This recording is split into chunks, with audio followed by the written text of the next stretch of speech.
interview with Jenn Soto and investigators has been released, the audio format of it. And in it, we learn a whole bunch of things and we have a whole bunch of questions, and we're going to talk about it in today's video.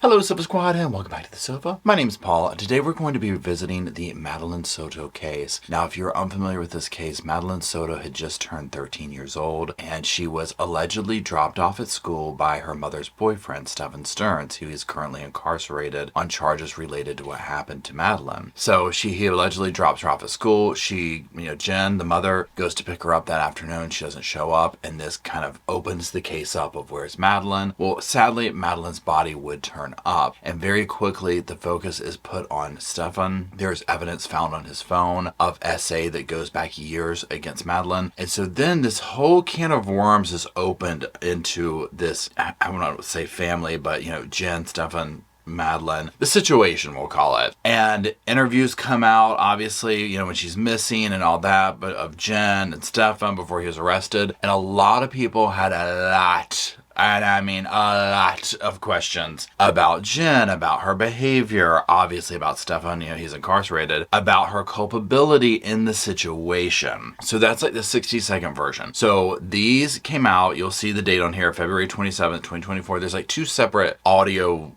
interviews in these clips we're going to listen to, and you'll hear them when they change. It goes from an investigator to, and basically SA investigator, if you will, towards the end. Now, here's the thing. We did a live chat on this where we listened to the whole thing, and I'll link it below, but literally, y'all, I went back and looked at some of it, and this is me the whole time on live chat. I was like, one of the first times, if you follow me, I was like dead silent for huge stretches of time, y'all. Just like, it was so heartbreaking and fascinating to listen to Jenn talk. And it was very confusing. There's a lot of people who feel like, why is she not in jail? What's up with that? And I might do a whole separate video on that because this is going to be a long one because it doesn't look like they're going to charge her. Some stuff has come out about that or whatever. And again, I'll do another video on that because this is going to be a long video. So buckle up for that. So, a lot of people feel like Jenn is a victim of Stephan, and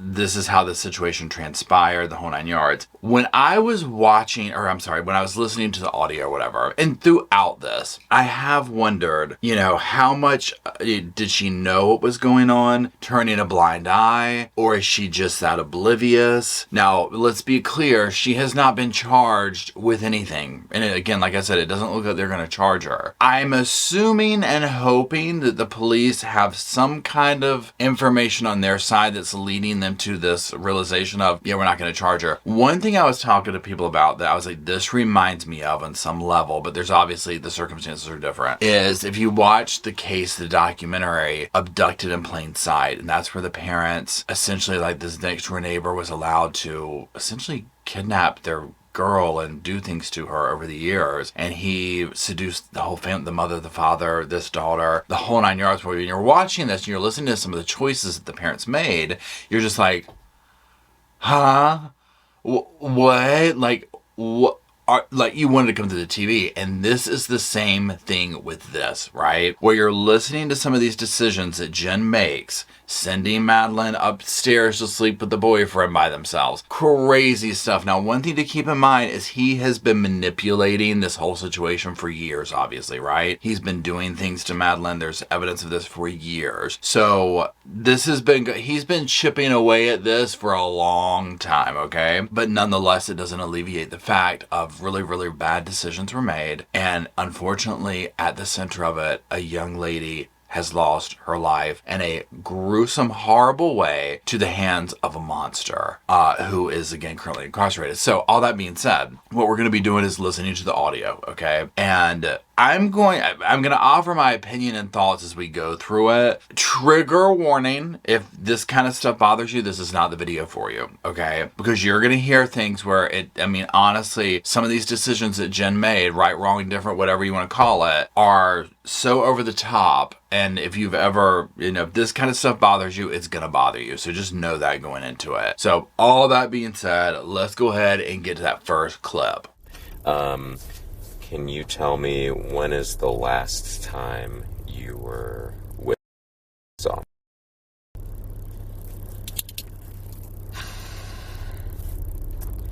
Saw her, I'm going to say Sunday night. Okay. I heard her Monday getting ready for school. So you last saw her Sunday night about what time? I would say 11 p.m. before she went to bed. And you were here at home? Yeah. Gotcha. And where did she go to bed? Was she in her room, your room, or something else? She actually slept upstairs with... we have a guest bedroom. We were all going to sleep together in the same bed, but I needed some good sleep. And I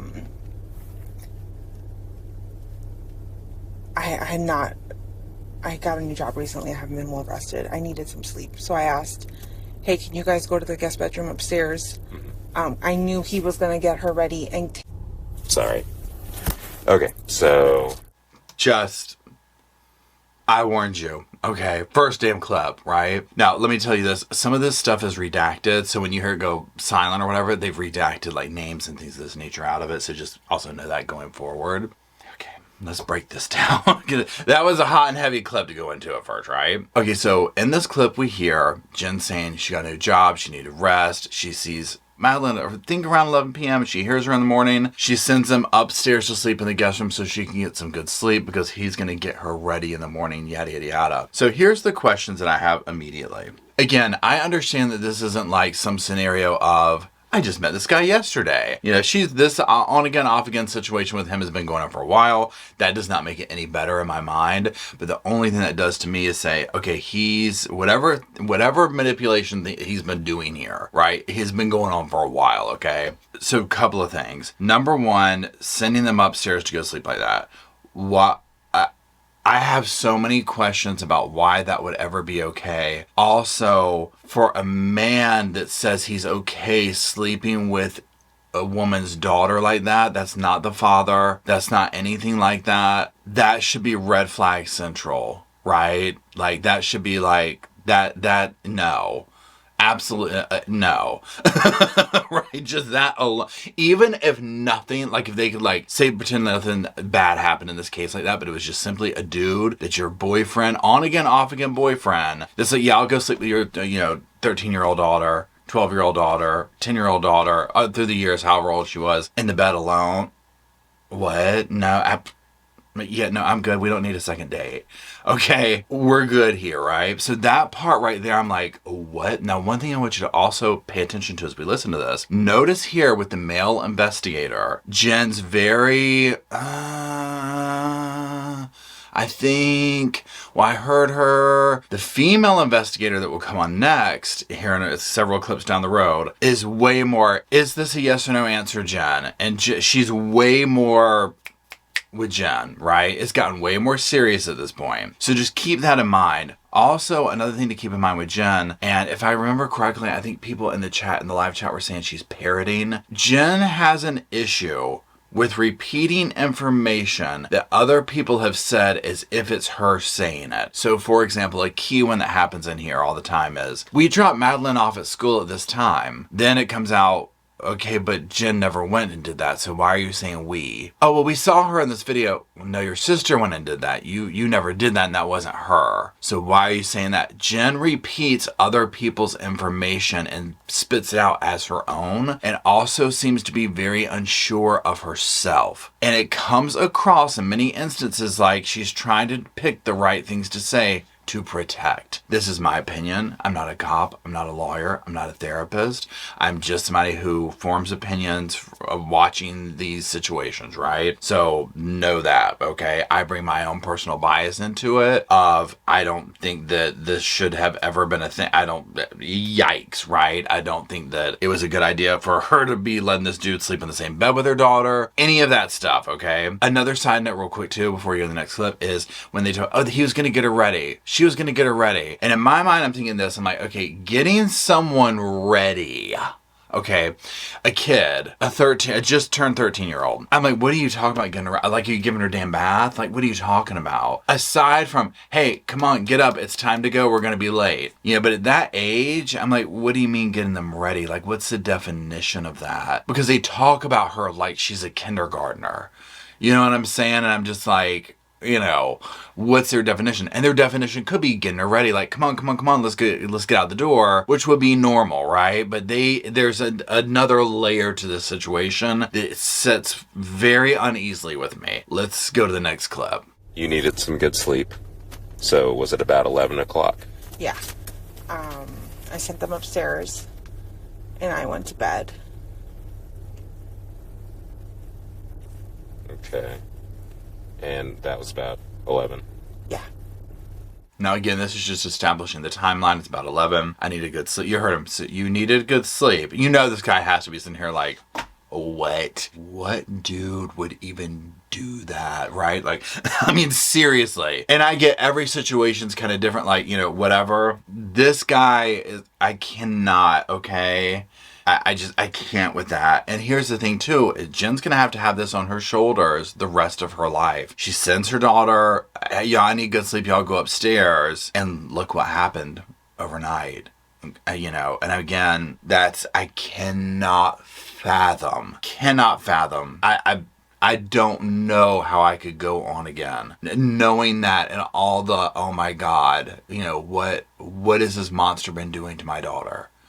What did he do that night specifically, obviously, but like, what, oh my God, because when this evidence comes out, but again, it looks as if there was some level, and probably in the other update video I'll do, where, investigators are talking about, they felt like she kind of, almost like a blind eye type thing, some awareness of, okay, which is, I guess, the surprising part for a lot of people as to why she wasn't, or has not been charged or whatever, but let's keep going.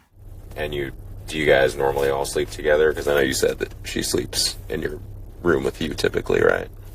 She sleeps with me typically. Typically when he comes into town, because he lives with his parents in Northport, Florida. Mm-hmm. When he comes to town, he'll sleep in the guest bedroom. Okay. So you hear that. He lives with his parents. Typically when he comes, he sleeps in the guest bedroom. She sleeps with me. So, I mean, even that right there, it's like, you can tell the situation, however it's set up. Now, again, we know hindsight, he's been abusing Madeline for years, right? So he probably set the entire situation up, because I'm like this, if this is your on-again, off-again boyfriend, why is he sleeping in the guest room? Why isn't he in your bed? And your daughter in her somewhere else? Now, we're learning here that Madeline kind of has like what sounds like a makeshift room, but it's like, well, there's a guest room, why could she sleep in there? Now, I can understand, like when you talk about like let me rephrase this. If they're sleeping together on a regular basis and she's that old, and I'm talking about Madeline sleeping with her mother without the man involved, I understand that can take place. It's probably maybe not the healthiest thing, but again, I'm no child psychologist, right? But if you go ahead and just factor that layer in of, okay, well, it sounds like they're sleeping together on the regular. So then Stephan comes into town and it's like, okay, well, we all sleep in the bed. Even that, I'm like, that's really not appropriate at all. But then that almost answers the question. But then when she's doing the whole thing of, oh, he usually sleeps in the guest room, you can almost see the layer of manipulation and how he spun the web to make it all happen. You know what I'm saying? I guess that's what I'm getting at. Because it's almost like, okay, well, she sleeps here. Well, and whatever excuse, he probably came with any excuse of, well, I need to get good sleep, so I need to be able to sleep separately in the bedroom. And I'm sure God only knows what he was doing up there, right? Because he was probably, if he wasn't actively doing something to Madeline, he probably was interacting and doing other things. You know what I'm saying? Like online is what I'm getting at, whatnot. So anyways, let's go to the next clip. And Stephan is the one you're referring to, right? Yeah, Stephan Sterns. Stephan, how often does he stay here? Oh,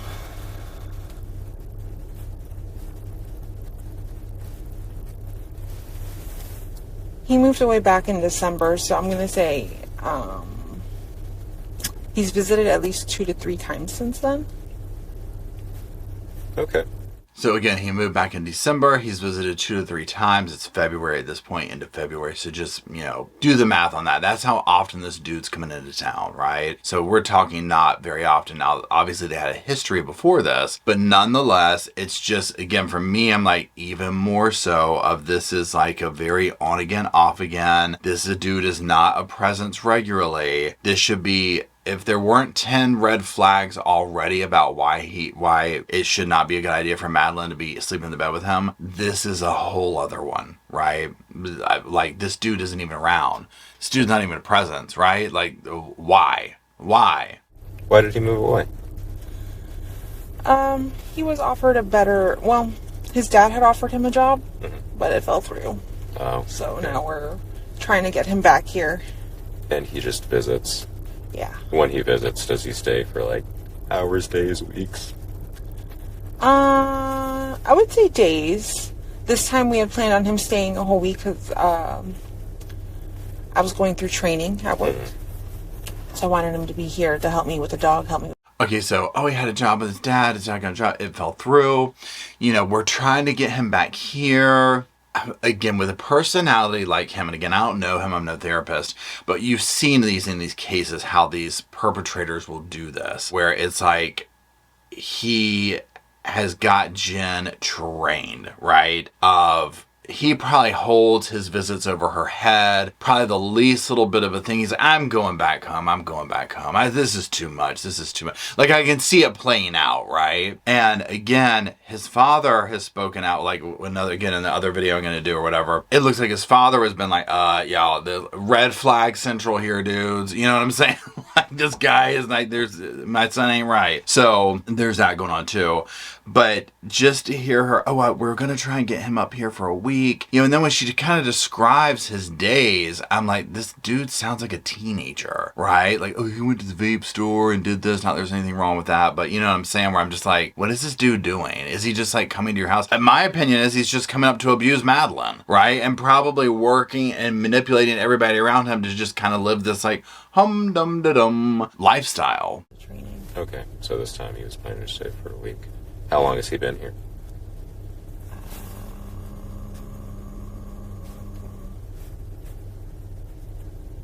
Or when did he arrive, rather, this time? I can't remember if he arrived Saturday or Sunday morning. Okay, that's fine. Sometime this weekend? Yeah. One reason so let me just say this about these. Some of these clips are a little bit long because you heard in that one, especially if you're listening to the earbuds, where she's like, My guess is with Jenn, she's kind of checked out. She has so much going on up here. Like, she probably has, take the Madeline situation out. I mean, obviously the Madeline situation, but like, just compartmentalize that for a second and put it over here. Pretend that's not going on. It's regular day with Jenn, right? She probably has so much going on up here with, these are the rules on a subconscious level or conscious, whatever. These are the rules that I know have been established in some way that I have to operate within Stephan's world. So it's almost like she's always having to filter them. Every thought process of, was this right? Is this what happened? What would he say? Is that what he did? What would he say if I said this? Kind of a thing. So in this also you'll hear, and maybe not specifically this clip as we go, it's my opinion that a lot of the stuff she's doing is almost going through a filter of, is he going to get mad if I say this? Is this what he said? It's almost like he is at the forefront of her thoughts, of her decisions, of everything. If you've seen, if you watch these true crime cases, if you've been with someone like this, if you've worked with someone like this, if you're related to somebody like this, your world becomes like almost like walking on eggshells around this person because they create so much stuff around them, and it's almost like you question your own sanity in every second. You know what I'm saying? And that is a huge vibe that I get off of Jenn with this. Now again, I don't know, right? I don't know her. I'm no kind of therapist, anything like that. But my own experience, is what I'm filtering this through. And then obviously these cases that we see or whatever, where it's just like, oh yeah, you question your entire reality. And so that's where it's like she's so unsure of herself in every single thing. And I just think there's several motivating factors going on for that. Let's keep going. So that was last night around 11. And so about what time did you hear her on Monday morning? I heard everyone getting ready around, I'm going to say 7:30, 8 o'clock. And was it just Steph? Who else lives here? I have roommates. Okay. I have Angelica Negro, who's one roommate, and then Natalie Rosero. Okay. Okay, now one thing also to pay attention with this, and she'll come forth in these clips and whatnot and say, oh, I heard, I think it was 11 o'clock, last night, whatever, I heard everyone getting ready, again, as Jenn goes along with her story, and it's just the vocabulary that she uses, because she'll say this, almost act as if oh, if you just listen to this one clip and that alone, you would think that she heard Madeline up and about. But then as the truth comes out and more unfolds, it's well, no, I didn't physically see her, and there's other people, so, I can't say that she was up. And I get that's understandable where it's I don't know, right? But again, there's this level of just checked outness. One thing that stuck out to me with this part, and we're getting ready to get into this, what was going on that morning and all that, well, he's going to take her to school. Allegedly, he was taking her to McDonald's, this, that, and the other. There is no Madeline coming in to say goodbye, Mom. None of that went on, which I find odd, but again, it's not my household. Maybe that was normal if he was there taking her to school, that she wouldn't have seen her. I don't know. And you just heard all of them, or did you hear anyone specific? No, I just heard, if anything, Stephan came and woke me up accidentally because he was trying to let the dog out. Mm-hmm. And the dog gets really nervous sometimes. Mm-hmm. So I was trying to help him with that, get him on his leash. But he got him situated and took him for a walk. Couple of things. First of all, and again, this is I'm just basing an opinion, so I don't know the facts of this. When she's talking about that dog gets nervous sometimes, I'm is it when he's around? Because dogs know. Okay, dogs know. And so that stuck out to me too, where she's he gets nervous, whatever. I'm yeah. Who knows what? I mean, we know what went on some degree in the house overnight, right? But again, he accidentally woke me up doing I got up, helped the dog, and I'm so you've never seen your daughter in this. To me, that's just weird. I'm why wouldn't you're in the same, why? I don't understand that part. That's the checked outness that I'm talking about, because I can tell you this, that he was probably, oh no, she's getting ready, she's doing this. Oh, she's already out of the car. He was probably already working this scenario. You know what I'm saying? But nonetheless, it's just, it's just odd. Okay. Did you hear around 7 or 8? I heard noises in the kitchen, but I'm not sure, Not sure who it was exactly. Yeah. Gotcha. It could have been any of the roommates. So this is what I'm talking about, where she's I heard noises, but, kind of a thing. But you hear the vocabulary, the way the story unfolds. There's this murkiness, and to a degree it would be, because if it's on a legit day, let's say you do have multiple people in your house and you get up and it's the morning time, yeah, it's going to be hard to be whose voice did you hear? I mean, you get it. It's I was thinking about paying the damn electric bill. You know what I'm saying? I understand that part. But nonetheless, I still I can't walk away from why didn't she come say goodbye? I mean, we know why, right? But why wasn't that odd? But you didn't see her leave Monday morning. Were you still in bed or still in your room? I was still asleep, yeah. Gotcha. What time does she normally leave for school?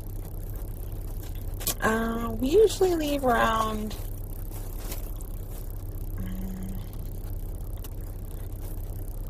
8:50 at the latest. Okay.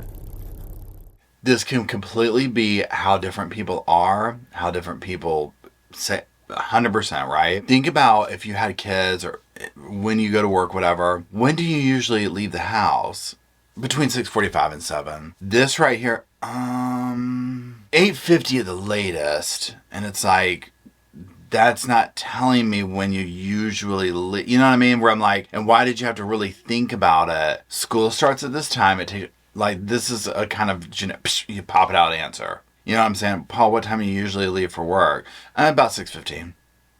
Yeah, 6:15. Yeah, 6:30 sometimes. Not, But again, that could be just how Jenn is, right? I mean, this might be how she is in a regular conversation. It's that very unsure that it's like, why are you unsure about this answer? It should be an obvious answer.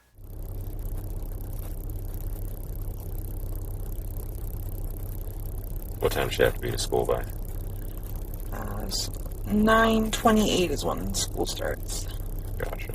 And so I think you had said the previous night, you and Stephan had agreed that he was going to get and take her in the morning? Okay. And they were going to stop at McDonald's and get breakfast, but she changed her mind last minute and did not want McDonald's. Couple of things here. First of all, school starts at 9:28. Help me out here. That's wild to me. Why didn't they do that when I was a kid? You know what I'm saying? But also, notice how she quickly, when does school start? 9:28. That's how that answer should be. Not, for things like that. Like, when do you usually take your kid to school? No. 8:50. Okay. When does it start? 9:28. That's, to me, how you answer that. They were going to get McDonald's and she changed her mind. First of all, why would you change your mind about that the night before? Or even when he said, she changed her mind. Okay. Yeah. Okay. Sure, Jan. Okay. When'd you find that out? When did I find that out? When Stephan called me around 10:18 in the morning, I had stepped out to go get blood work done. And he had just let me know that he just got back home from running a few errands. And that I asked, did you guys ever just stop at McDonald's? And he said, no, she changed her mind. He tried convincing her a few times, but she did not want McDonald's anymore. Again, we all know that's completely fabricated right now, right? She didn't change her mind. She was no longer here. It's just heartbreaking to sit here and listen to the lie being told. I'm not saying specifically Jenn's lying in here, but just the story that she's been told, whatever, and knowing what happened, right? Because again, you tried to convince her a few times, and he ran some errands, and I'm just like, my God, this monster, right? Side note, I keep going back to the interviews where he was crying and Jenn's consoling him, the whole while knowing him on his side. The images that he probably had in his mind of what he did to her. What time did you leave the house yesterday in the morning? Or what time did you step out, rather?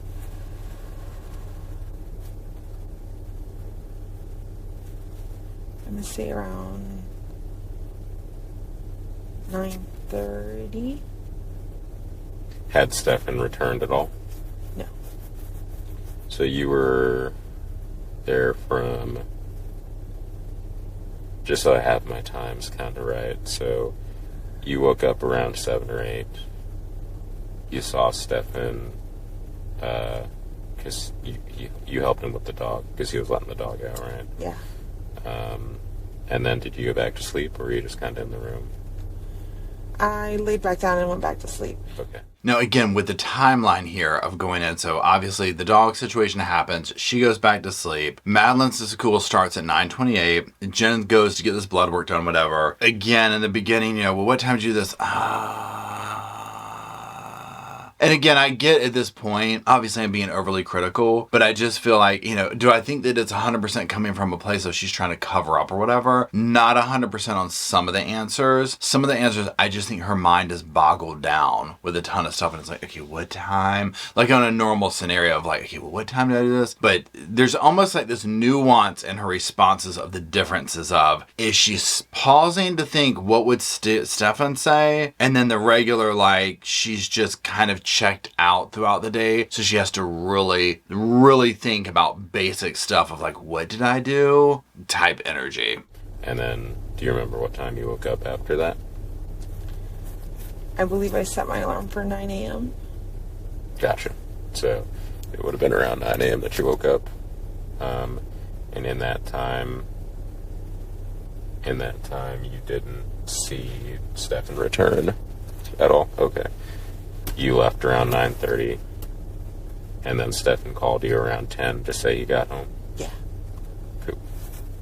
Now, we'll, come to learn here in a minute. Again, if you're looking at the time things up, usually we leave by no later than 8:50. School starts at 9:28. By 10 o'clock, he's home. She's already left. So there's that time frame. Well, he comes up with every excuse in the world of, I went to the vape store, and then I had to go back out and do this, and I had a flat tire, and I did this. Now, obviously, he'll get caught up in these lies, but this is the time for he's buying time is what I'm getting at, because obviously during this time he's disposing of her, right, and doing all this while Jen's sleeping and going to the doctor, thinking, oh, all this is just fine or whatever, while this is sadly going on. One of the questions that I ponder about with this is, again, this haunts me over and over and over. We talked about it in the live chat, but what do we think? And I'm curious to see what you think. What took place that night? What made it work out to where he decided she has to go? She's got to go. Now, a lot of people said, and I tend to agree with this, it's like Madeline's 13 now. This is a whole different age. She might have fought back. She might have said, I'm going to tell. He might have harmed her and put a mark on her. I think there was something like that took place, that it was, she's got to go. She's got to go. And then also the disposing of the body. Well, at some point he's going to have to take her from that bedroom to the car. I'm sure he did it overnight, obviously. But the thought process of there's all these people in the house. You know what I'm saying? I mean, my God, bonkers to me. Got it. Okay. Did he say anything else aside from she didn't want to go to McDonald's? About her, no. About his morning, yes. He had tried going to the vape shop when it opened right after he dropped her off from school, and waited, but they never opened on time, so he came back, hung out a little bit, and he came home around 10, and then went back out eventually to the vape store to go get some vape stuff. So he left after 10. What time did you get back home for the day?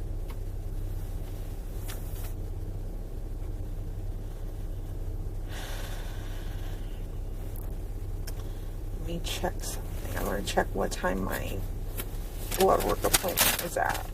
Prime example. First of all, you hear, oh, he did this, he had to go back out, and he had to, he's creating this whole thing. What time did you get home for the day? Let me check what time my appointment was at. Now, again, I get if you're wanting to get down to the T where it's like, okay, well, let me check this to get an exact thing. 2 o'clock, I got home at 2. I left the blood work, I went to the grocery store, got Starbucks, and then home till probably 11:30, but I can check if you need me to. But this, just long pause, and then let me get out and look at physical evidence. And again, this is just, I think that she goes through her day completely checked out. This here is absolutely full of Stephan. Absolutely full of this. And then obviously life itself, it's like you're working, you're doing this, you have a daughter, blah, blah, blah. I get that, right? But I think so much up here is full of him and all that. And that's this checked outness. Again, if you've ever been around these people where they consume your every bit of being, and you have to it's like they just live up there. Now, when you got there at 4, then what happened? I waited in the car line for about 10 minutes, and she never came out. So I thought, maybe I missed her. I couldn't remember if I told her I was picking her up from school that day or if she had to walk to the office. So I went to the office to see if she made it. She never did. I drove around a little bit.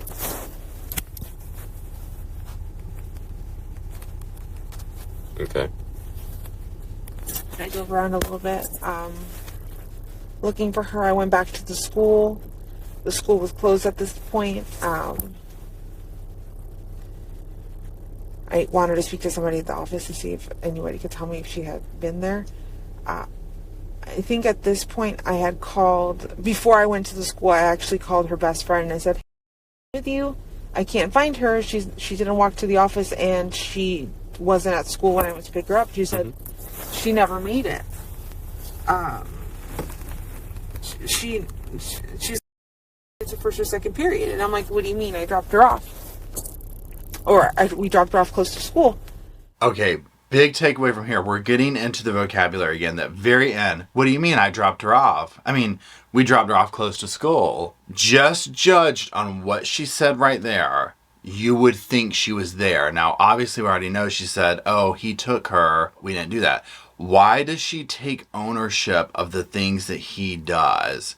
Oh, I did this. Or we dropped her off. Even when she corrects herself, it's we. And it's very confusing because when she did these interviews, like when this, like before this came out, this, that, and the other, and Jenn's coming out speaking, you know, on TV and whatnot. Number one, her extreme nervousness that she exhibited. And then number two, with this, like, oh, we did this and we did that. And so you're like, okay, well, they both dropped her off. It completely gives you this different narrative. And then you're like, oh, well, wait, it was just him?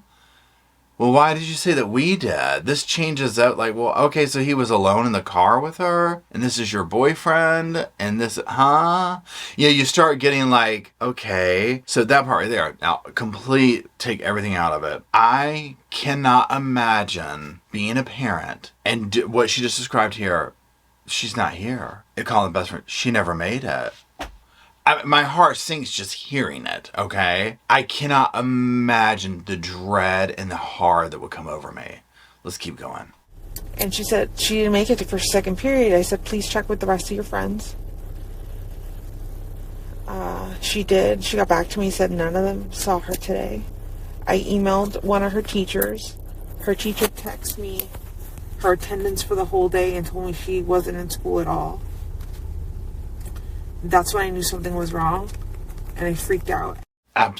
Absolutely. I just, hearing that, I cannot fathom the absolute fear that one would go through with that. Now, and I remember people talking about in the live chat, but I don't 100% remember. Okay, when I was in middle school, like the way it would work back then, this obviously wasn't just a few years ago. Ooh. This was a minute ago, okay? But what they would do is if you weren't in school, they would call an automated phone call, would call your house to be like, you know, hey, just let you know your kid wasn't in school or whatever. Now, it was like in the evening time. And now this is like before cell phones and stuff like that. So I had it down. Like if I skipped school, which I mean, I'm not trying to say I skipped school in middle school, but like in 8th grade, I kind of learned how to divert the bus stop and hang out at home during the daytime instead of going to school. And I did it a few times. And then I kind of had to like have a talk like, Paul, like, you know, what are you doing here? But regardless, basically what I had learned was you guard that phone and you pick it up. And this would be me. I'm pretending the remote's it. Hello? Oh, hey. Oh, what page of the homework? Okay, that was page 5. You know what I'm saying? I was slick, okay? Obviously, in a situation like this, if you're missing, like, I'm thinking back through the lens of that, I'm like, oh, well, this would have been hours later. Like, they would know you're gone by then, by the time that phone call came in, right? So this is almost instantaneous where I'm just like, yeah, I mean, I guess they don't call, but I figured in this day and age it would be a little bit different maybe, but I don't know. But regardless, I just can't imagine of the stomach dropping, the heart dropping at the realization of, well, then where is she? So typically in the morning, if, or I guess before Stephan moved, did he live with y'all?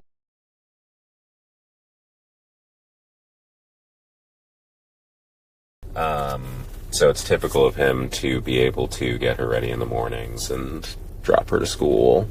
Do you all tend to split that responsibility, or what does that look like? Typically, I do it. Okay.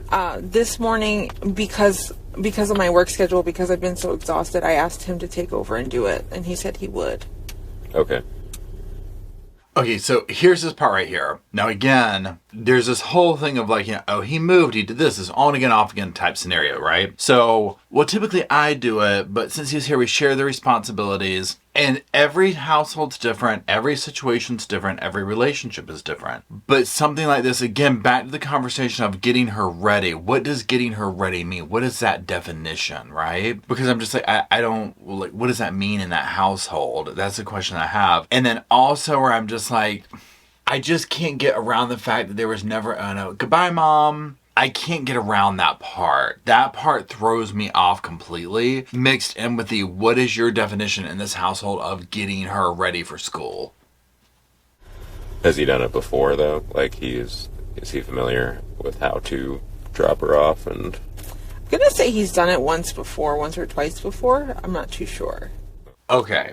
He's done it once or twice before, so this is an odd event, which plays even more into the fact of, then why wasn't she going to come say goodbye? Why was he doing this? Like, there's so many things. It just, the entire thing seems so weird to me. It seems so weird to me, and I can probably answer my own question with that of, why didn't this or that? Obviously, I know why she didn't come say goodbye, right? The obvious answer. And I mean, and the next obvious answer is, well, Paul, because he was lying to her. He was telling Jenn this or that. He was telling Jenn, I mean, I already said this earlier, but I keep coming back to it. But then when she's like, oh, he's done it once or twice before, that I'm just like, okay, even more so. What? Is there any reason that he dropped her off a block away instead of dropping her off to the school? Because she asked. Because she is embarrassed of his car. Really? When did she express that? Multiple times when we've been like, okay, I think Stephan might take you to school or he might pick you up. She goes, can he pick me up far away? Can he leave me here? Like, I don't want to be seen. I'm just like. Now this, we're talking standard teenage, preteen protocol here. Embarrassed of the parents, embarrassed of the car, blah, blah, blah, blah, blah. I would venture to say it doesn't matter what.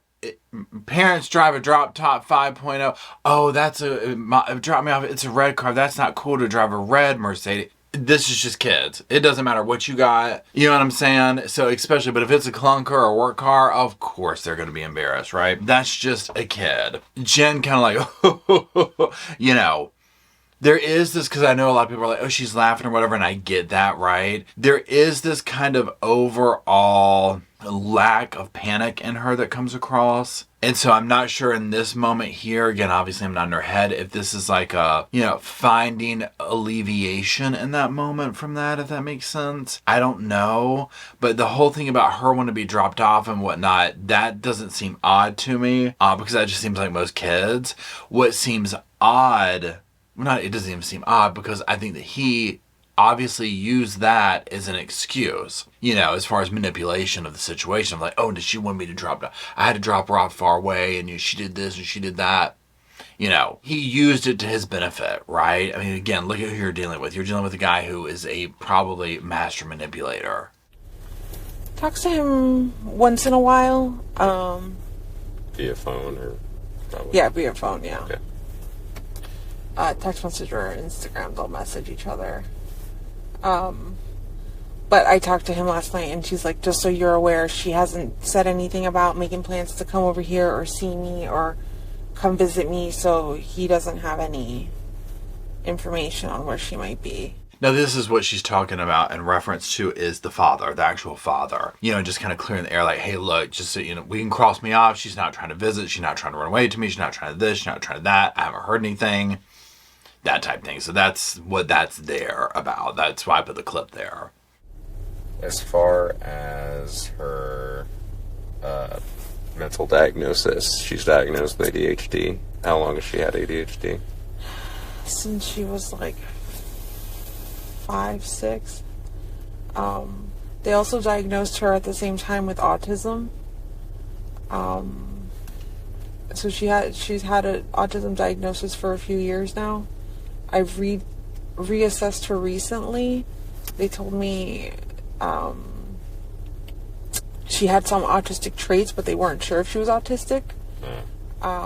So, I mean, do you ever notice her mental capacity impacting her ability to, I guess, be around other kids or function normally? I would say sometimes, because she acts... I'm not sure. Sometimes she'll make some decisions that I'm just like, where did that come from? Like, I mean, would that be a result of a mental disability, or would that be like a result of her being... Now, a couple of things going on here. Number one, the first thing that comes to my mind is, and again, I'll say this 100 times, I don't know these people, none of that stuff. But my first thing that comes to my mind is, I'm just like, well, there's no telling what kind of things that she might have done or acted out or shown behaviors of with the abuse that was going on, right? So towards the end when Jenna's like, well, sometimes she does stuff that makes you say, well, where'd that come from? First of all, just think back to any kid, right? Whether it's yourself, your own kids, or families, whatever. Kids do kids stuff where you're just like, huh? Like, well, like, what? But when you add layers in of what was going on in this situation, well, there's no telling the things that the poor little thing did to act out or that express themselves in her behavior and whatnot, right? So I find it interesting that she was diagnosed with autism, then retested and says she has autistic traits. Not sure what that's about. My question would be, why did she have her retested? What was going on with that? The ADHD thing, this is going to be used, and we'll hear it come up in a minute, like with forgetting stuff and things like that. I have ADHD, so I can see how this, again, could be utilized as an excuse for some things. Oh, yeah, the phone, the phone, she forgot the phone. Or she did this, or she did that, but kind of a thing. And Stephan would use this as another form of like, oh, here's something that I can utilize for excuse making, right? And not just in this particular instance that went down, but I'm just thinking over time as well, right? So they could probably, or whether it's they or just him, utilize these things that she might have had going on to excuse some things away. When in reality, probably a lot of stuff was coming out because, again, when the updates I'll do with the article where teachers and stuff like that were like, we could tell something was going on, right? People know, right? And I'm not trying to say like, oh, they knew and didn't report or whatever, but it's like the things that she was suffering at the hands of this monster, that's going to come out in other ways in her life, right? And so, people know, like, you spend a lot of time at school, you can kind of tell, like, what's up with this, as a teacher or whatever, somebody, an observer or whatnot, something's going on, that sixth sense is going to come out. And again, just hearing these things, I'm just like, oh, I bet he completely used this as another way to just manipulate the situation and explain it away. Got it. And I think the deputies already last night kind of went through social media a little bit, but if you're okay with it, I'd actually like to take her phone so that I can see if I can get anything else from it.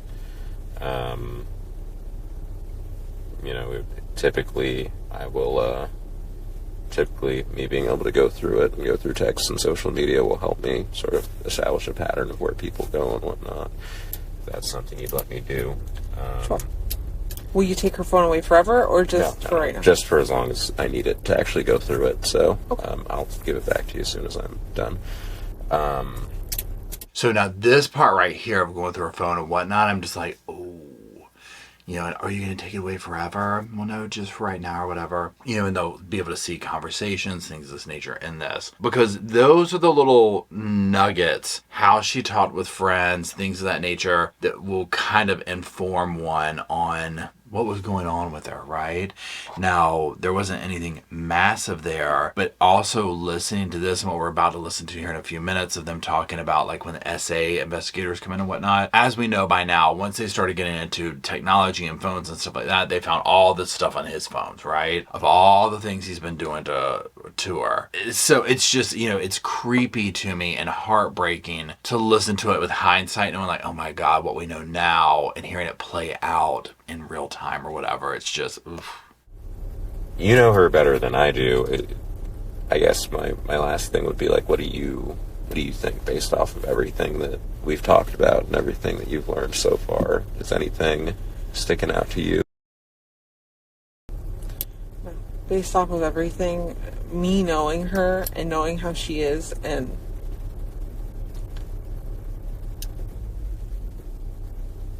how tight-knit we are, like, I don't think she would run away. Mm-hmm. I feel like she was taken, like, on that short walk from where she was dropped off to the school. It was early in the morning. I'm not sure how many cars were around. Mm-hmm. I think she was dropped off somewhere between 8:30 and 8:45 in the morning, which is earlier than we normally take her. Mm-hmm. I'm not sure. Okay.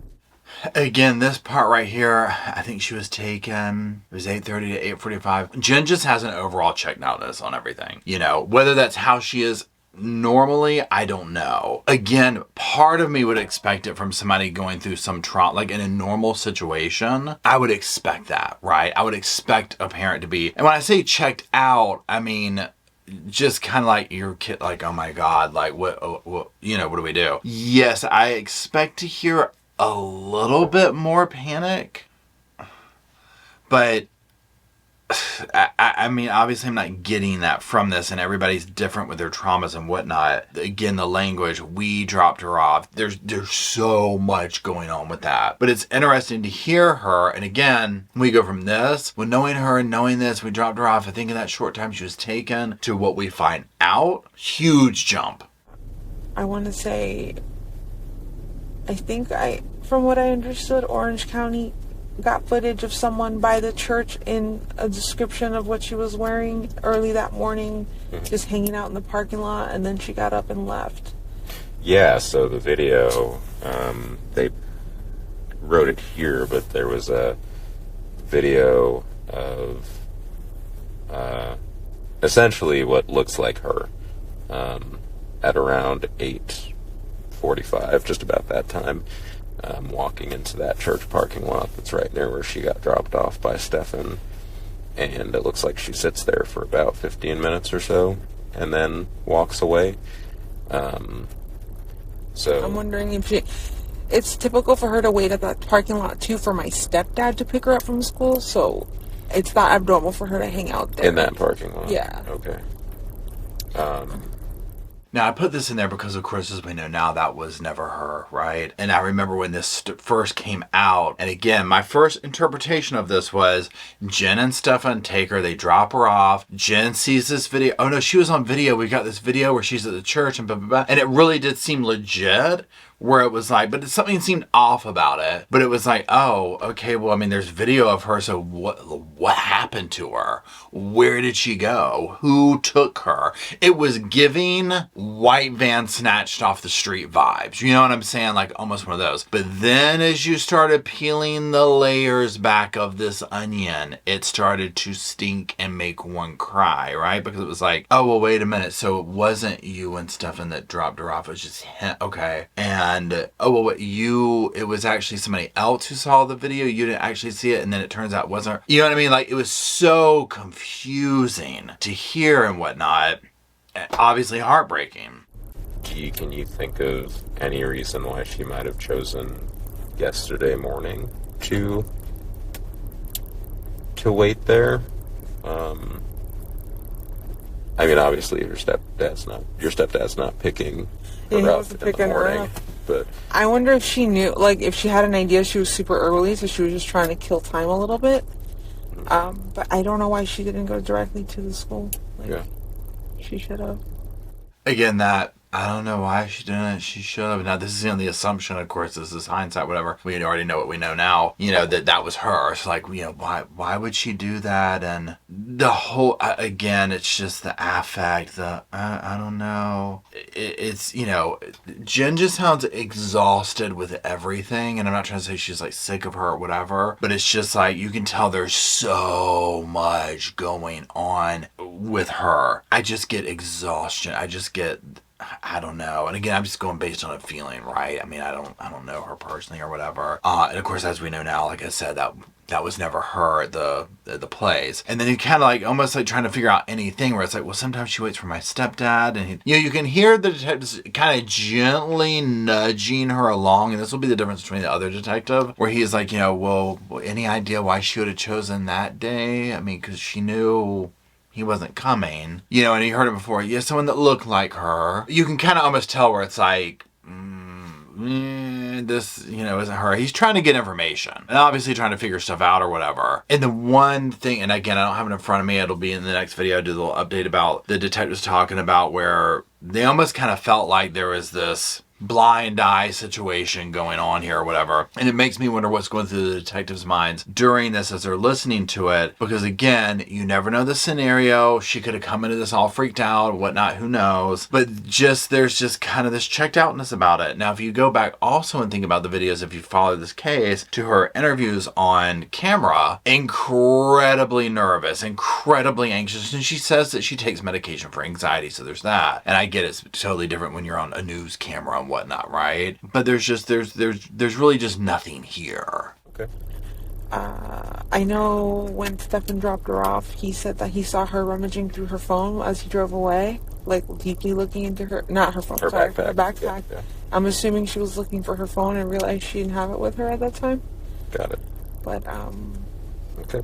Does she have any kind of boyfriend or significant other at school that she's ever talked about or expressed? no boyfriend. She did recently tell Stephan that she had a crush on a boy. Oh, okay.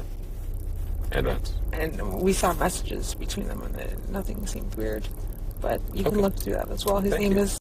Okay, now this part, think about the little details of lies that Stephan says. Well, she was really rummaging through her book bag when I pulled away and You know, it's all that kind of stuff where when you look back, it's like he completely made this up. Now, also take note that she says in this video, when Stephan says when he dropped her off, so now the verbiage has changed back to when he did it, right? So there's where that back and forth is. And that's where like the other detective, when they come in and it's like, we need this answer. Is this yes or no? Is that type thing. And again, it's just, I'm just going back over my memory of watching it and it being frustrating because it was so confusing to listen to her talk and go back and forth and wave between the two things. And it's like, who dropped her off?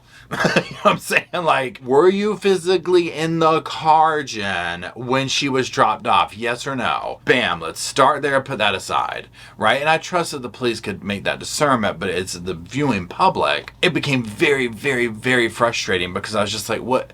I need black or white, yes or no, 0 or 100. We don't need gray zones. We don't need maybes. We don't need 50%.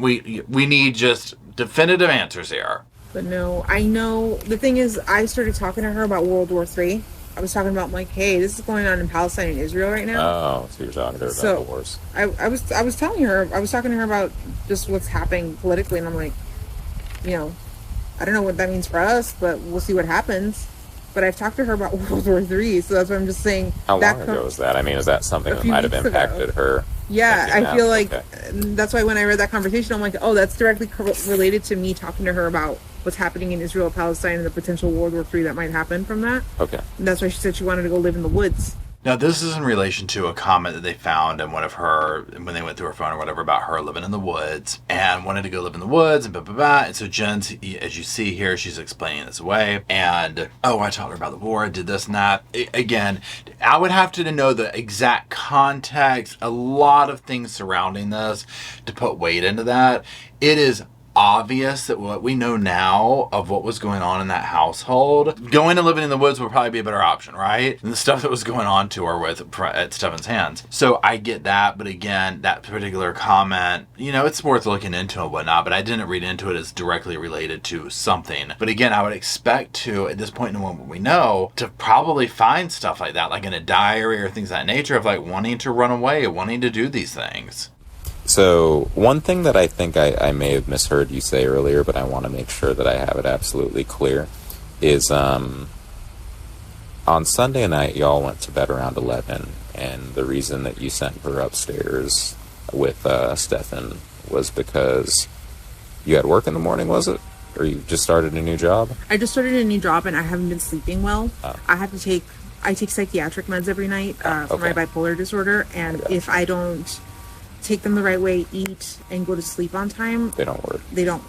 Gotcha. So I was just like, hey, I really need these meds, because I forgot them the night before. I forgot them, I think, Saturday night. So Sunday I was not myself. So I asked, I'm like, hey, I need to be medicated. I need to sleep. Can you take care of the morning duties so I can go and sleep? So this part where he's just revisiting, redoing it, see if does the answer stay the same? Do we get more information? Here we go. I take these meds. I didn't take them the night before. I needed to be on this. I needed to be on that. You see what I'm saying? This is why The investigators ask the same question 1,000 times because little bits of information comes out. Whether people are intentionally withholding or just us as humans, the way our brains work, we often forget about details, things of this nature. I mean, we all do it, right? And so, again, hearing Jenn, I have, bipolar, I have this, I have that, whatever. I needed to take the meds. I didn't take them. Okay.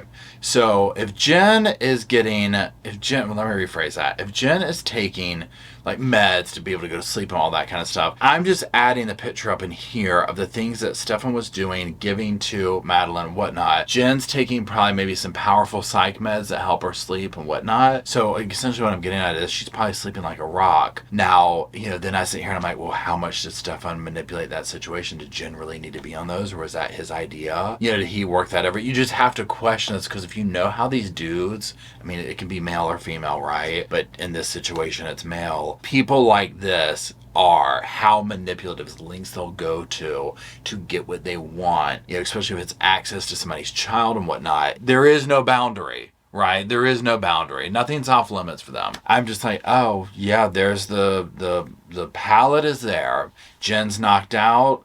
He has free reign to Madeline. I mean, she's sending Madeline up to sleep with him in the bed. You can see how this took a left-hand turn. Very sharp, very fast. McDonald's. Yeah, she didn't want McDonald's, so he came home.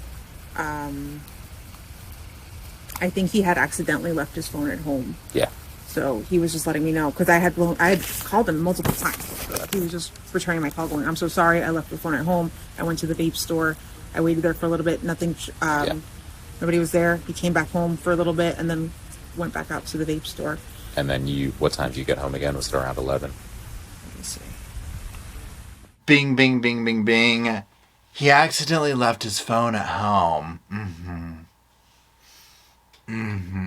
Yeah. 100%. Oh, I'm sorry. I must have left it at phone, but I ran at the vape store. They didn't do that. I mean, lie after lie after lie. Now, again, do I expect anything less as somebody who just did the things that he did to her overnight and then took her life and is disposing of her body? Well, obviously, I expect some lies to be in there. I'm not dumb, right? You know what I'm saying? But I would venture to say that this is how this man lived his entire life. When you're doing stuff like what this man's doing, you're constantly lying. You're constantly manipulating. And then this is the result. Okay, now, remember how I told you that we're going to hear two different investigators in this? We're now going to get into the female investigator that comes in. You'll hear what she says. She is with basically the SA investigations part of this. So this changes everything. Also keep in mind when you hear this, when she tells Jenn what division, what unit she's with, listen to Jenn's reaction. I have a question too before we get started. Somebody said something like somebody in here has a gun. Is that a true statement or a false statement? That's a true statement. Okay, where is this gun at right now? It is upstairs in the guest bedroom. It's not like in any of these cars out here. No, I don't believe so. I think it's upstairs in the guest bedroom. Bedroom number 4. It's got a number 4 on it. Okay, how certain are we of that?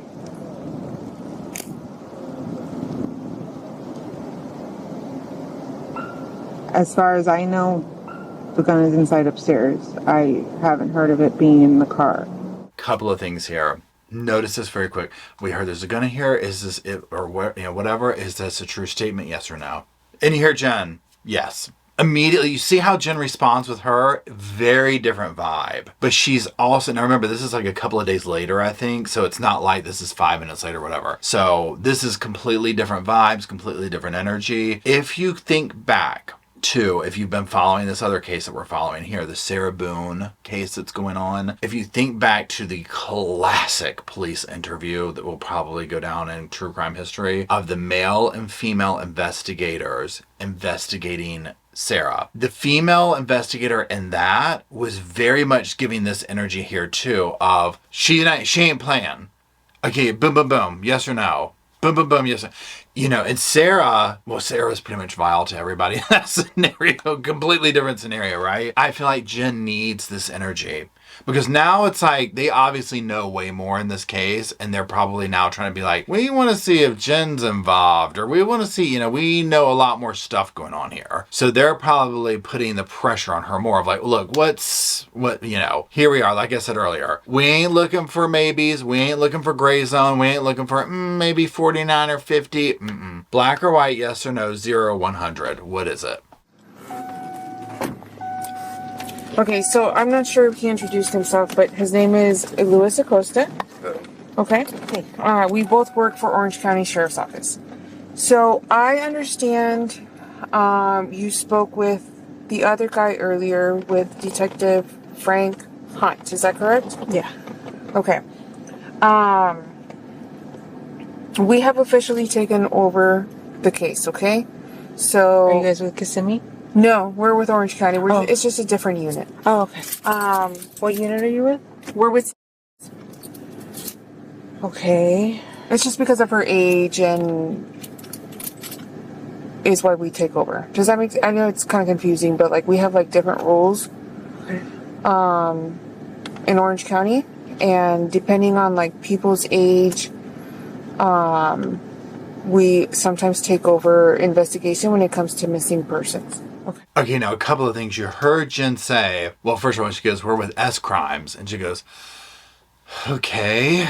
Then the detective's so good. Oh, we just do it, because of blah, blah, blah, blah, blah. Because at this point, and again, even now, right? There's this question of like, okay, what does everybody know here, right? So she kind of like reels that back in a little bit. Now, pretend that you're a parent or whoever, and literally like, you weren't any way associated in the way that Jenn was with this, or your boyfriend, whatever. Like your kid authentically goes missing or whatever, right? And you know that you and whoever have nothing to do with it, whatever. And the investigator comes and says, okay, well, we've taken over and we're with S Crimes. It gives me goosebumps. You would go from sheer panic of, oh my God, my kid is missing. What are we doing? Why are we sitting here questioning? To utter, y'all, I'm literally goosebumps. Utter horror at that revelation of why are y'all involved now? We've gone from life devastating, my kid's missing, to what?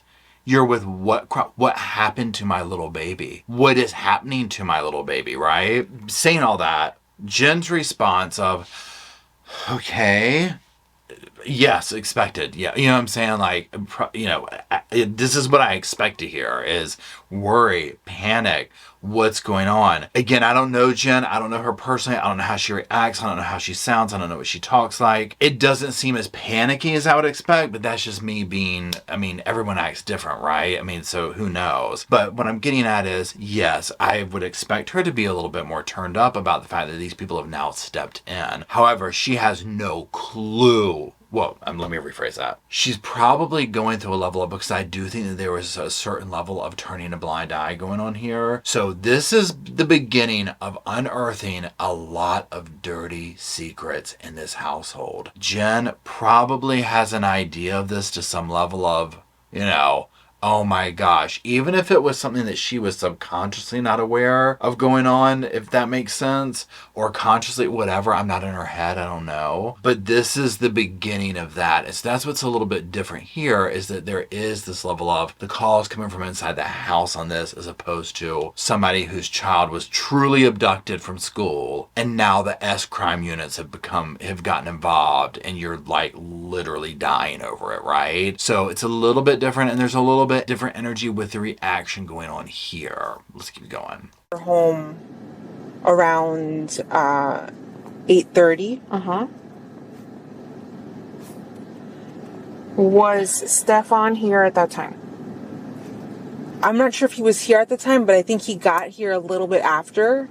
And he was like, okay, she was already doing what she was supposed to. She had taken her nighttime meds, and she was getting ready for bed, like taking a shower. She takes showers at night. So he's like, okay, she was already on it. I didn't get home until, I'm going to say 10:30. Okay. And then at 11, I sent them to bed. God, I would have loved to have seen the look on this officer's face when she heard that. You know what I'm saying? Like, as well as the other ones too. I'm sure they were very professional. I'm not trying to say they weren't. Okay, I get it. But just from the unprofessional sofa. You know what I'm saying? I'm like, please. A couple of things. Giving her nighttime meds. Oh, she was doing a shower. She was doing this. She was doing that.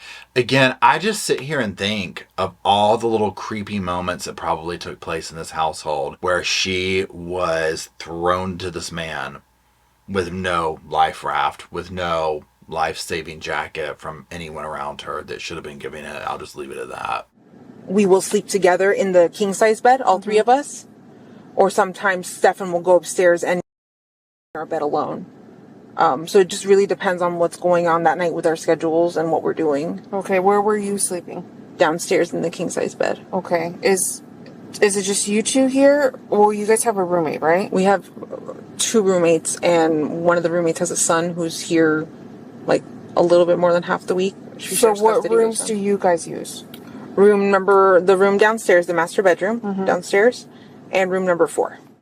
Interesting that she used the descriptive word king-size bed to throw in there. Almost like, imagine this, you're painting this scenario to a person. You're painting this out to a stranger. That your on-again, off-again boyfriend and your 13-year-old daughter sleep in the same bed together. To say that we sleep in a king-size bed makes it sound, I'm not saying it makes it okay, better than we sleep in a double bed together. Or queen size bed. Why would you say the size of the bed? Size of the bed doesn't matter, right? It's still creepy. Okay? You could be talking about an Alaskan king, one of those that like takes up the whole damn room, or California king, whatever. It doesn't matter, okay? It's still like, huh? So the fact that she uses this word, like she knows, okay, she seems to be a little bit more self-conscious in front of this one, because remember, what is this one? This is a female, and she's with the S crimes. And so now we're talking about we're all sleeping in the same bed. I'm just saying. Stephan slept in bedroom number 4, and you slept downstairs. Yes. In the master. Okay, what time did you wake up?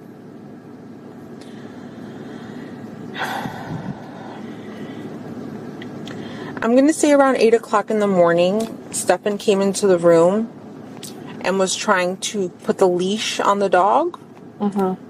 Somewhere between, I'm going to say somewhere between, he came into the room somewhere between 8 and 8:15. Again, now granted, she's already kind of gone through this and whatnot, so I get that, but she just is way quicker with her responses with this female detective. But the female detective doesn't have a relaxed vibe about her. And I'm not saying that in a negative way. She has more of a, we're down to business. And Jenn is more down to business. Okay, well, he came in here, he's trying to put the leash on the dog, blah, blah, blah, blah. She's spitting it out in the more appropriate way. As far as I know, I came downstairs to get ready in her. So she's got, she's kind of got a bedroom in the living room. If you go into the apartment, you'll see there's like one of those fake walls, separating half the bedroom. She's got like a desk with a bedroom and a TV and a dresser. But she'll hang out there during the day, but she never sleeps there. She always sleeps with me. And then the rare occasion upstairs. But most of the time it's with me. Okay. Did you see her on Monday morning? Visually see her? No. Did you hear her? I heard many people in the kitchen. I'm not sure if it was my roommate or her specifically. Okay, so major thing here. This is what I'm talking about. I just love this. Did you see her Monday morning? Visually, no. Did you hear her? I heard a lot of people. Okay, so we cannot say for certain that you knew she was alive in there, right? We can't prove that at this point. Now, also, when you hear her talk about the situation that Madeline had, a makeshift bedroom, basically, or whatever. Now, what it sounds like to me is that Jenn was renting out, and, you gotta do what you gotta do, I get it, right? It sounds like she was renting out several situations in this house or whatever, right? Or apartment, whatever it was. So she was making money off of it, okay? Like keeping her rent low. I mean, you gotta do what you gotta do, I get that. But that's like for the numbers on the doors. There's some law in Florida, I can't remember what it is, but there's something about that. And I can't remember what it is, but there's something, I mean, I don't have it in front of me right now, but there's something with that to explain away like why she's like, oh, number 4, number 1 or whatever. But again, like I've seen people who set up apartments, like in my mind, I'm thinking, again, I don't know specifically here, where like if you think of like an apartment, like a lot of times how like say the dining room will be like a little enclave off the kitchen, and you could technically kind of set that up and like if, depending on how you do it, is a separate little space. So it sounds like that was her hangout spot, and then she would sleep with her mother. You know, okay. And the rare occasion and the other thing, and I'm like, are those rare occasions when Stephan's there and manipulates the scenario? Okay, is your roommate a male or a female? Female. Okay. They're both females. When was the last time you physically saw? Wednesday, 11 o'clock. I'm sorry. Sunday, 11 o'clock. Sunday when you sent her to bed? To bed. Mm-hmm. Okay. Okay, so we've got the last time we saw our daughter alive, or my daughter alive, was when I sent her to bed with Stephan. You have to wonder if this starts clicking. Is any of this in this moment here is clicking with her of, wait a minute, I don't have proof that she was still alive then. Pretty sure he called me around 10:18. What did he call you for? To let me know,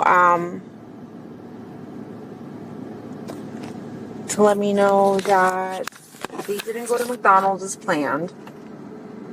He had asked her multiple times if she wanted to stop at McDonald's, because that was the plan the night before, that they were going to wake up early. Mm-hmm. He was going to take her to McDonald's, do like a special McDonald's breakfast, and then drop her off at school early because she wanted to get there a little early.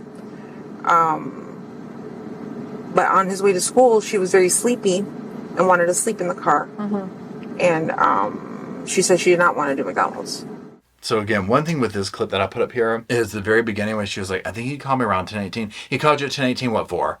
I mean, I just love how this investigator is just bam, right on it. Like there is no loafing around. There is no nothing. And again, just look at the reaction. So if you kind of remove yourself from the personal, emotional situation of this and now turn it into like reviewing just the dynamic of police investigations, police interrogations, and how things are done and comparisons and whatnot. And again, I'm not trying to say one person's better than the other, because I do think that the way that people play off each other can get results and whatnot. But like if you listen to the first thing where it's casual, it's more okay, and you know, and you see the results that come from that, and then you hear this with the female investigator who's more like, bam, 10:18, what was it for? You know, and you see where Jen's more on it, she's more spitting answers out, she's more, you know, boom, boom, boom, boom. Now there's still some wafting, like a little bit, but nothing like earlier before. So it's just interesting to see, and also probably psychology of when investigators decide to turn up the heat, if you will. I know that's cliche, or like, we're going to really turn the heat up on this one, but you know, literally like, we're going to put some pressure, or no, pull back, let her just talk, we just free range chicken here. Let them do whatever they want to do. Let them wafer out whatever. We're just trying to catch a vibe. We're just trying to get information, right? Just let them be what they want to be. I find that part about true crime very fascinating. It took them a while to respond. I think they were looking for other missing kids around the area too. But yeah, no, we did not come back home until we were done with the police. We were done with everything. There was nothing else for us to do except come back. Where was her phone when all of this was happening? With me. How did you get the phone if you never came back here? I took it with me to go pick her up from school. I was going to give it to her when she got in the car and be like, listen, you forgot your phone again, and let her play on it. Uh-huh. I'll do that sometimes when she forgets it. I bring the phone with me and I just give it to her afterwards. But I had brought it with me to go pick her up from school. Okay. And you works where? Okay, again, so this part right here, look at how quick the investigator is in on it, or not in on it, but you know what I'm saying, or is on it. How did you do the phone if you didn't have the phone here? Well, I was going to do this. Okay, because Jenn will contradict herself. This is not the full interview. Okay, I've just picked out different clips to make commentary on. So if you watch the live chat, or if you've watched it, then you'll know there's like contradictions that happen, or if you follow the case along the way. Now, sometimes this could be true because again, you have to ask a question 10 different ways and ask it 5 different times to get everything out of it, because regardless of what's going on, whether we think Jen's in or whatever, this is going to be emotional. And whether it's emotional from the standpoint of, I'm trying to protect somebody, somebody, or, oh, I was completely taken off guard. I didn't know this was going on. Whatever. There's adrenaline going on is what I'm getting at. Anxiety, all this type of stuff. And especially in any of these cases, which is why you see the officers have to have multiple officers ask and so I get that. But again, with this officer here, investigator, I'm not sure what the proper name is to call her, where she's just bam, you know, what about this? And again, whether it's just, you know, my brain fog, ADHD, whatever you call it, I'm like, I kind of half the damn time I walk in a room and I'm like, why am I here? Let alone remembering that she said this 10 minutes ago, right? So my hat's off to him. I was going to say it was like somewhere between 8 and 9 o'clock p.m. Did you guys go back out after that? Stephan went back out. And this was last night, right? Yes. Okay. Where was after this? With me. Okay. Did you leave the house at any point with her phone after this? I don't believe so, no. Okay. Hold on. Okay, couple of things here. First of all, we're going to hear in a second. Oh, he left to go search and he did this. Are you leaving the house with her phone? Remember, Stephan's over here trying to cover his tracks, right? So you see the two worlds colliding of the investigators figuring this out, but trying to discern, okay, where were you and where was the phone and where was this? You know, you can hear it all unfolding. And of course, now hindsight, obviously, we know for the most part some things that went on. Now, obviously, the investigators hold stuff close to them, so we don't know everything, right? But nonetheless, you can just see, you can hear the wheels turning. No, I think it's been home all day today, too. It's been home all day today? I'm pretty sure, yeah. What time did the police take her phone? Oh, just kidding. Yeah, they took it. I don't have it anymore. What time did he take the phone? I've made so many phone calls today and seen so many people today that I was it don't light know. out or dark out? It was light out. It was still Detective light. Hunt still yeah, it was during the daytime. I mean, was it light out or was it dark out? Let's just start there, okay? This is where I just think that she's so overwhelmed with so many different things going on. And at the center of it, it's like she's overwhelmed in the world that she lives in with Stephan, however you want to say his damn name. This is the checked outness. When you put on top of it that the daughter is missing, I mean, this is just like puts you over the edge, right? Is it light or dark out, Jen? For God's sakes. You know what I'm saying? And then, oh, I'm just kidding, they took it. I would question, and I'm very curious to know, and this could be out yet. I might not have gotten into it in my own research in the case, or if this hasn't released yet. If they start looking at all, because we'll hear them talk, or I'm not sure if I put it in here, but she's basically saying at one point, it could be the next clip, but we'll see. Quit checking the phone, quit doing this, because when you do it, you know, we need to know if she gets into the phone, meaning Madeline, or into her accounts and whatnot. If you're doing it from the phone, like it makes it look sketchy. It makes me wonder how much Stephan was going in that phone, trying to maybe cover evidence or look at stuff or make sure that she hadn't ratted on him in any way, because I think that is at the center of what took place, was that fear for him.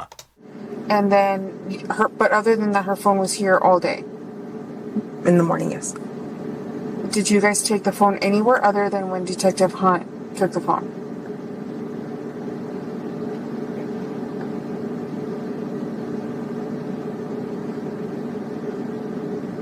I think it's been home all day.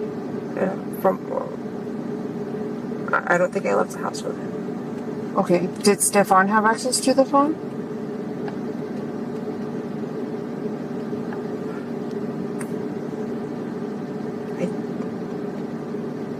I'm sorry, I took my medicine, so I feel a little spacey. I think I've had it with me. I think it's been with me. She doesn't want to answer that question. She doesn't want to answer that. In the interview she was doing, and one of them where she was like, when they were pressing her on some stuff like basically like this, and she was like, I don't know how much I can say. I think the filter that she filters some of these questions through is, what did Stephan tell me to say? What did Stephan say? what do I say? It's all related back to him. You know what I mean?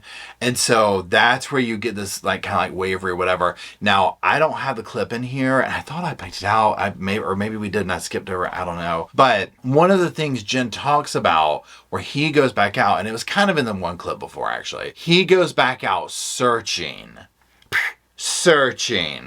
And I'm just like, yeah, we know what that was all about, right? You can see, well, first of all, you know the investigators are listening to this and they're just like, in their mind very quickly it had to be like, we're just trying to figure out if Jenn's helping cover up what they did to the daughter. Because in their minds, they had to be like, yeah, the call's coming from outside the house, Jenn. We're just trying to decide if both you and him are making it or if it's just him, okay? Because you can just listen to it being told. And it makes me wonder if along the way when Jenn listens to herself say something, if she then realizes how bad it sounds. The whole thing about, I sent her up to sleep in the bed. I'm like, has this struck you at all? How horrifying that sounds, right? Then all the questions, and again, if you go back and look at the interviews and stuff like that, when she is pressed about questions about Stephan, she gets very, and again, this is, in the past, I don't know how she is now or whatever, but when this is playing out, very much, and again, she's probably having to go through in her mind of like, what do I say? Almost, and again, do I know or whatever that he was physically doing something to Jenn? I mean, I'm not sure, but it almost gives that energy of like, I need to say the correct thing or else. And it's what's the or else. And just unfortunately in this, it's her daughter's at stake. But again, that doesn't seem to, this kind of stuff knows no bounds is what I'm trying to say. Essentially, here's the thing. Let's get into the thoughts of Jenn's culpability. First of all, she's not been charged, like I said. I'm not a lawyer, I'm not a doctor, I'm none of this stuff, I'm not a cop. These are just my opinions. I get a vibe of willful ignorance, of she is so wrapped up in the world that has created this thing with him, with Stephan, right? That it's almost like whatever's going on, it's all secondary. So it's almost like to a normal person, we'd be like, why would you have this person around if this is like the situation with your daughter? That's not going on here, right? This situation has been eroded over years because this has been going on for a while, right? There's no telling what all he's done. And so this is where I feel like, almost like a blind eye's going on because some of it just doesn't even make sense of, again, I just come out, why would you let you let him sleep in the same bed with her? And again, we'll get into more of the other updates of like where she was like, I felt a certain way at the beginning, but then I changed over time. But so many red flags were up with this guy. But again, I personally think that he, on some level abused Jenn. Does that excuse the behavior way? No, not at all. At the heart of this, regardless of Jenn and her, whatever, it's heartbreaking to hear this because at the center of it, your mind goes to the point of view of her, Madeline, the victim. And you're just listening to this, and I'm imagining her at home with him around, what that energy was like, what that fear was like, what that secret was like, and knowing there's no escaping it, there's no help, there's none of that going on, that helplessness, and it's so heartbreaking. And you sit here and wonder, did she know what was happening in her last moments? Did she, was she crying out for her mom? How awful was it? It's absolutely devastating to hear. And I think that's one of the frustrating things about this case is you just want to reach someone and be like, what are y'all thinking with some of these decisions? So that's it for now. Let me know what you think in the comment section. Again, we're going to keep following this because more stuff is coming out with it and whatnot. And we're just going to see what happens. So again, thank you for watching. I know this was a long one. Let me know what you think down in the comment section and drop some little sofas off there for myself and Rosco and Spirit to hang out and talk about this case and all the other things we talk about here at the sofa. And until we meander our way down to that comment section, I'll see y'all soon. I just wanted to say thank you again for watching the whole video, and also thank you for being part of the Sofa Squad. Special thanks to all the Patreon members, channel members from both of my channels, everybody who likes, shares, subscribes, comments in the comment sections. It helps the channel out so much. Now, don't forget, I do have that other channel, the podcast channel. That's where we go live, we hang out, we talk. We have kind of sort of a schedule, but just be sure and check it out. I'll put it up here on the screen. Also, if you're looking for merch, be sure to check out my Teespring store. I'll put that up here. And then, like I said in the beginning of the video, if you want to follow me and Rosco on the Instagram, go on, check it out. It's right here on the screen again. But once again, thank you very much. I really appreciate you being part of the Sofa Squad, and I'll see you in the next video.